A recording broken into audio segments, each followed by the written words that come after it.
भारत की राजनीति में कहा जाता है कि अगर राजनेता अपने क्षेत्र की जनता के साथ संकट के समय खड़ा है और उसके साथ कंधे से कंधे मिलाकर खड़ा है तो असल मायनों में वही राजनेता होता है। और जनप्रतिनिधि का अर्थ भी यही होता है कि जनता का प्रतिनिधित्व करना और लखनऊ और दिल्ली में अपनी जनता की आवाज पहुंचाना। नमस्कार, ये है सी टाइम्स नेटवर्क और आप देख रहे हैं द पत्रकार बाबू की चुनावी यात्रा। क्या बोलता है बुंदेलखंड। हमने चुनावी यात्रा में उरई में कुछ लोगों से बात करी थी। इसी के बाद हमारे साथ मौजूद हैं उरई विधानसभा के सदर विधायक गौरी शंकर वर्मा। आपको बता दें कि गौरी शंकर वर्मा जी कोविड के समय काफ़ी एक्टिव रहे। हम उनसे विस्तार से बात करेंगे, काफ़ी तफसील से बात करेंगे।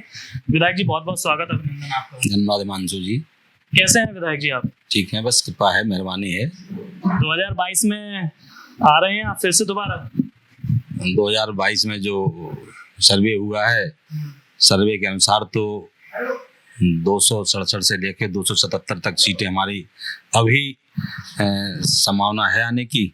और निश्चित रूप से 2022 में उत्तर प्रदेश के मुख्यमंत्री आदरणीय योगी आदित्यनाथ जी ने और देश के प्रधानमंत्री ने जो उत्तम प्रदेश बनाया है, विकास प्रदेश बनाया है। आज पूरे प्रदेश में चाहे वो व्यापार करने के लिए हो, चाहे वो मेट्रो हो, चाहे वो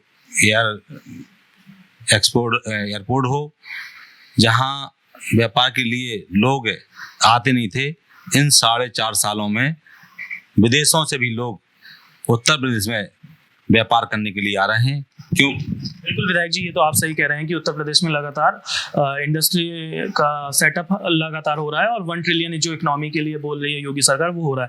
विधायक जी, बात तफसील से बात करेंगे बाद में, लेकिन विधायक जी, मैं जैसे देख रहा था यहाँ आने से पहले, मैं फेसबुक पेज भी आपका देखा, काफ़ी लोगों से यहाँ बात भी हुई, तो उन लोगों ने बताया कि आपने कोविड के समय वो काम किया कि शायद ही मुझे लगता है उत्तर प्रदेश का कोई भी राजनेता जमीनी हकीकत पे कर रहा हो। यानी आप मेडिकल हॉस्पिटल में अंदर जा करके लोगों से मिल रहे थे, उनकी तकलीफ और दुख दर्द को जानने की कोशिश कर रहे थे। आपको डर नहीं लगा कि आप लगभग 50 के ऊपर हैं, कोविड अगर आपको हुआ तो ये डर नहीं लगा आपको कभी? आज जो विषय आपने उठाया है, निश्चित रूप से इस विषय को प्रेरणा देने के लिए मेरे 2 मार्गदर्शक, एक तो उत्तर प्रदेश से यशस्वी मुख्यमंत्री स्वयं जब निकले और उन्होंने भारतीय जनता पार्टी के प्रत्येक कार्यकर्ता को, प्रत्येक नेता को आह्वान किया कि अपने बीच में रहने वाले लोग, जो कोरोना आया 2020 में, उसमें लोगों के काम छिन गए। जो लोग रोज कमाते थे, रोज खाते थे, उनके काम बंद हो गए। उनके बीच में जाकर उनके घर की व्यवस्था देखी जाए, उनको पहुंचाई जाए। अगर खाद्यान्न की कमी है तो आप अपने तरह से उनको मैनेज करके सामग्री पहुंचाने का काम कराएं। एक तो मार्गदर्शक मेरे उत्तर प्रदेश के मुख्यमंत्री, दूसरे मेरे आदर्श सोनू सूद है, जिन्होंने सबसे पहले जिस समय पहला कोरोना आया, उस समय ना तो सैनिटाइजर था, ना मास्क था, ना पीपी किट थी। सोनू सूद के यहाँ से मेरे पास 100 पीपी किट आई। उन्होंने आह्वान किया कि विधायक जी, आप निकलिएगा, जनता की सेवा करिएगा और जो भी हो सकता है आप अपनी तरफ से अपने लोगों के साथ मिलकर लोगों की मदद करिएगा। जब 2 महापुरुषों का मेरे पास आशीर्वाद आ गया तो निश्चित रूप से मैं अपनी भारतीय जनता पार्टी कार्यकर्ताओं के बीच में मैंने बैठक की। दोनों नगर अध्यक्ष, मंडल अध्यक्ष और अपने आसपास रहने वाले कार्यकर्ताओं कर योजना बनाई और डेली अपनी गाड़ियों में पैकेट भर उन बस्तियों में जाते थे जहां उनको आवश्यकता थी। रात को भी कई फोन आते थे, उनको भी मेरे रात उनको सामग्री पहुंचाने उन घर तक जाते थे। क्योंकि इस दौरान ये देखने को मिला कि कोई भी धर्म हो, कोई समाज हो, कोई भी जात हो, सब जातियों में, सब वर्गों में, सब धर्मों में निर्धन और कमजोर लोग हैं। उनकी मदद दिन में रात में है करने का प्रयास किया। उसके बाद जब कोरोना दूसरा फेज आया, उस समय लोगों ने लापरवाही की और ऑक्सीजन की मात्रा काफी कम थी और ऑक्सीजन की व्यवस्था भी नहीं थी। लेकिन लोगों की लापरवाही कारण जब लोग की जानमाल जाने लगी तो निश्चित रूप से राजकीय मेडिकल कॉलेज ही एकमात्र हम लोगों का साधन था। और जनपद और जनपद के बाहर के लोग भी, भोगनीपुर, औरैया, झांसी के रिश्तेदार भी आशा लगाए थे कि मेडिकल कॉलेज औरई में विधायक जी आप हैं, आपका क्षेत्र, यहाँ मेरी व्यवस्था हो जाए, ऑक्सीजन मिल जाए। तो मैंने यहाँ के प्रिंसिपल से, जिलाधिकारी महोदय से, दोनों से वार्ता की और दोनों ने मेरा साथ दिया और दोनों के इशारे पे मैंने उनकी प्रेरणा मिली। हालांकि लोगों ने रोका कि कहाँ जा रहे हो, लेकिन मेरे परिवार के सभी लोगों ने साथ दिया, मेरे पार्टी के सभी कार्यकर्ताओं ने साथ दिया, मेरे मित्रों ने भी बहुत साथ दिया। और लगातार 1 मई से लेकर 30 मई तक, जब कोरोना का दूसरा फेज का जबरदस्त भूकंप आया था, पीक पे आया था, उस समय पर डे 10, 5, 20, 25, 2, 4, 6 हम लोगों के बीच से लोग जा रहे थे।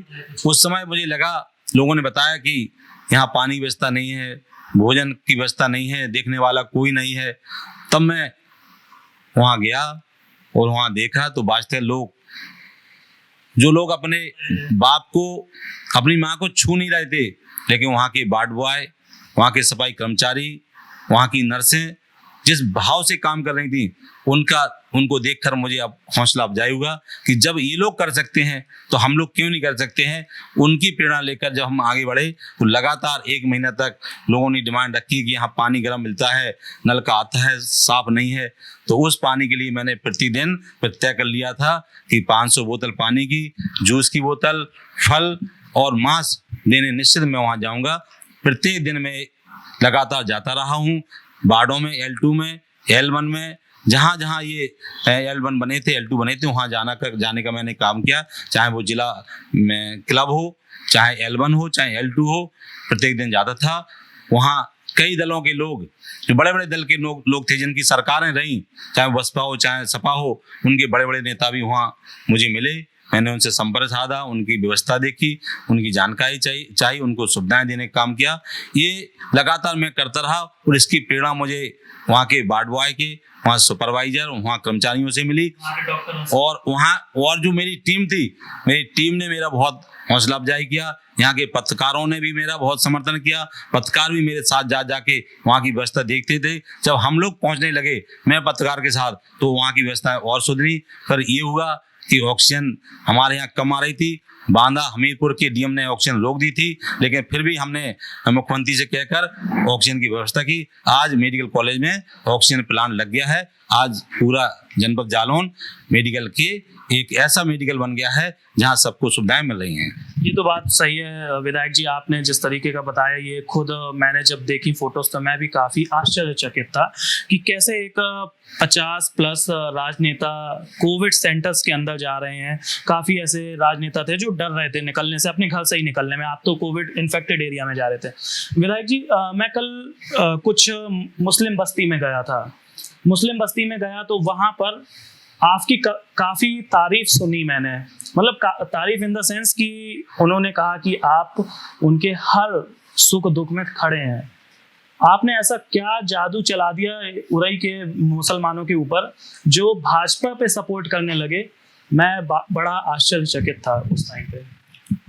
जब हमारे उत्तर प्रदेश के मुख्यमंत्री और देश के प्रधानमंत्री कहते हैं सबका साथ, सबका विकास, सबका विश्वास, तो जब सरकार की सुविधाएं सबके लिए हैं तो सरकार की सुविधाएं उन वर्गों को भी मिलना चाहिए जो वर्ग हमसे अछूते थे। लोग भ्रम फैलाए थे कि भारतीय जनता पार्टी है मुसलमानों की दुश्मन है।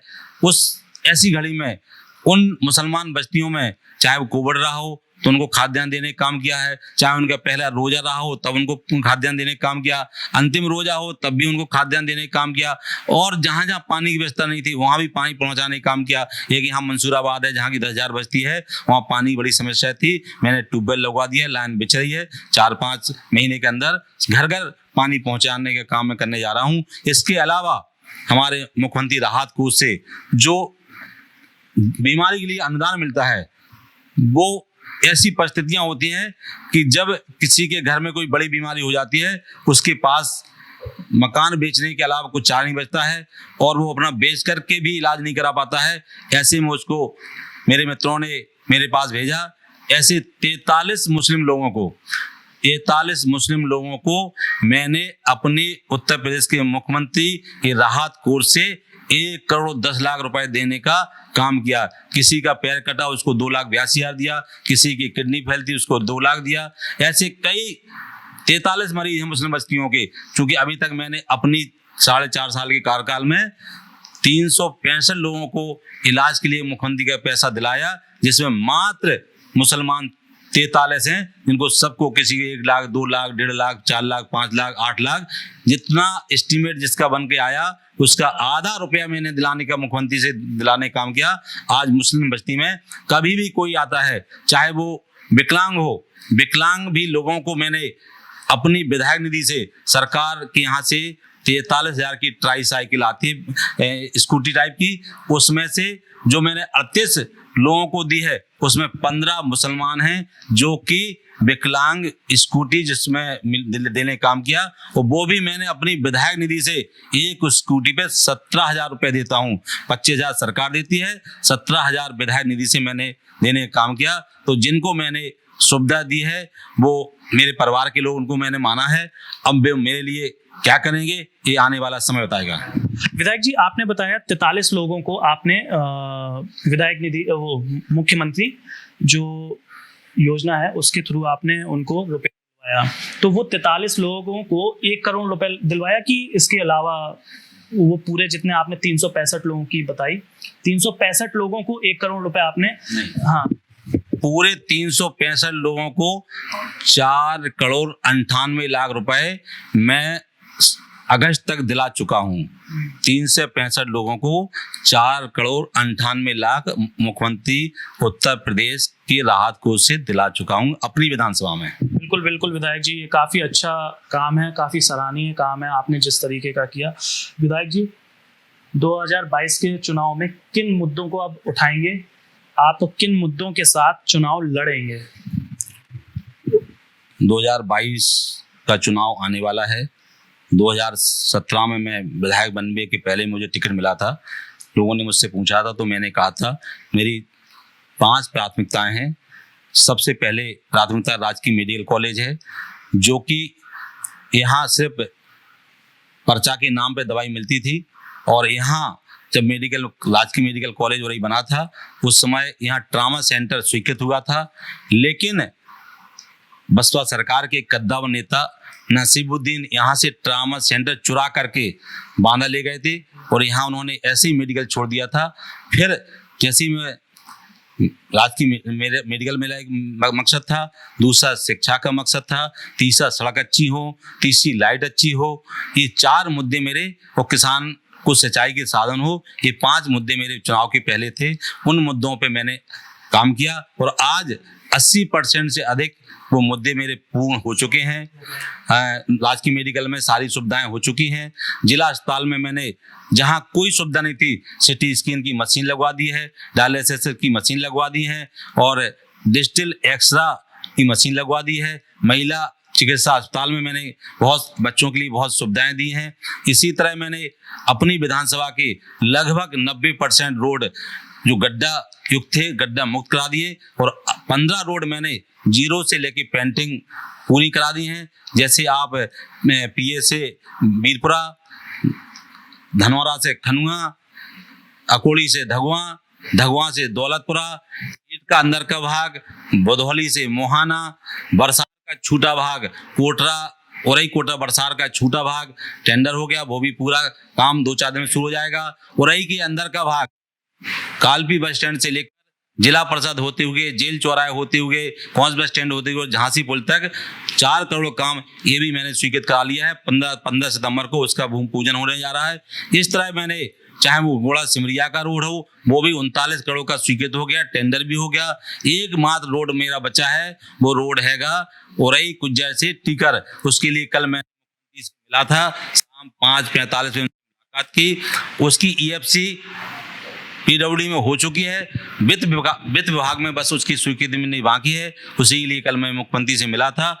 एक औरई का बाईपास जो जालौन कोंच बाईपास छोटा सा है जहां रोज जाम लगते हैं। इसके लिए मैंने 10 किलोमीटर का बोधपुरा से लेकर बजीदा, मड़ोरा, रिनिया होते हुए 39 करोड़ का एक हमने बाईपास मांगा है। 2 ये बड़े काम हमारे और हो जाएंगे जिससे मेरी विधानसभा पूर्ण हो जाएगी। 3-4 सड़कें, एक दमा से छिरिया, एक चुरकी रोड से जलालपुर चरुआ, तीसरी एक हमारी जिला परिषद से चुरकी तक चौड़ीकरण की मांग मैंने रखी है। एक चौड़ीकरण की मांग मैंने गोविंद रिनिया फाटक से होते हुए 20 शहर में होते हुए और मेडिकल चौराहे तक 9 किलोमीटर है जो 10 मीटर चौड़ी बननी है, उसकी RS के माध्यम से मैंने भेज दी है। हो सकता है कि 4-5 काम और मेरे हो जाएंगे तो मेरी विधानसभा में पूर्ण हो जाएंगे। और जो शिक्षा की मैंने बात की थी, प्राइमरी पाठशाला 5 साल के पहले कैसे थे वो प्रधान के माध्यम से काय क्लब हो गए, वहाँ सारी सुविधाएं हो गई। हर ब्लॉक में 5-5 इंग्लिश मीडियम भी विद्यालय प्राइमरी स्कूल हो गए। और आज हर घर को नल से जल देने का जो प्रधानमंत्री का सपना था पूरे बुंदेलखंड में होने जा रहा है, हो गया है। और सिंचाई के साधन भी हो गए।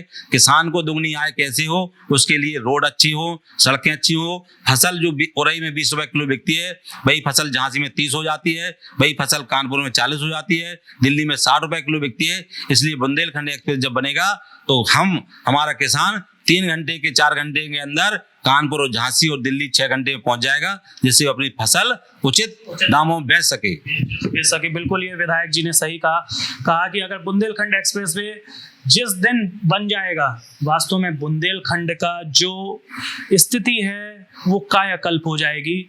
जिस तरीके से विधायक जी ने अपनी विधानसभा के लिए काम किया, चाहे वो शिक्षा को लेकर के हो या फिर गड्ढा मुक्त को लेकर के हो, वो वास्तव में काफ़ी सराहनीय है। अब 2022 का चुनाव काफ़ी नज़दीक है। अब देखना ये होगा कि 2022 के चुनाव में क्या होता है, फिर से सत्ता आती है या परिवर्तन होता है। ये समय बताएगा, वक्त बताएगा और यहाँ की जनता बताएगी कि किसको लखनऊ भेजेगी। फिलहाल आज के हमारे शो में इतना ही। अब हमारी और आपकी मुलाकात फिर से होगी जब हम दूसरी विधानसभा में जा करके कुछ और विधायकों से बात करेंगे और वहाँ के जनता की बातें उनके सामने रखेंगे।